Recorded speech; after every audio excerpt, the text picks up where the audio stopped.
আমরা বন্ধুরা সবাই যখন একত্রিত হই তখন আমাদের মধ্যে খারাপ ও মন্দ কথাবার্তা বেশি চলে। এক্ষেত্রে আমাদের ইসলামের দৃষ্টিতে করণীয় কি? বন্ধুরা যদি একসাথ হন আর বসে খারাপ আলোচনা করেন, তাহলে বুঝতে হবে আপনার বন্ধু নির্বাচনে ভুল হয়েছে।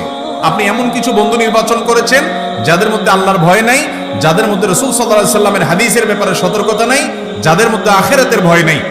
খারাপ বন্ধু জাহান্নামে যাওয়ার অন্যতম বড় একটা কারণ, মনে রাখবেন। আল আখিল্লা বা'দুহুম ইয়াওমাইদিন আদুউল লিবা'দিন ইল্লাল মুত্তাকিন। দুনিয়ার বন্ধুরা আখিরাতে একজন আরেকজনের শত্রু হবে, টেনে টেনে জাহান্নামে নিয়ে যাবে। বলবে, আল্লাহ অমুক আমাকে খারাপ অভ্যাসে নিয়ে গেছে, অমুকের কারণে আমি খারাপ পথে গেছি। এই জন্য যেই বন্ধু আপনার, যে বন্ধুর আড্ডায় আপনার আল্লাহর কথা স্মরণ আসে না, পাপের কাজ হয়, সে আড্ডায় যাওয়া, সে বন্ধু রাখা জায়েজ নাই, হারাম। মনে রাখবেন, সৎসঙ্গে স্বর্গে বাস, অসৎ সঙ্গে সর্বনাশ। এটা কোরআন হাদিসের কথা।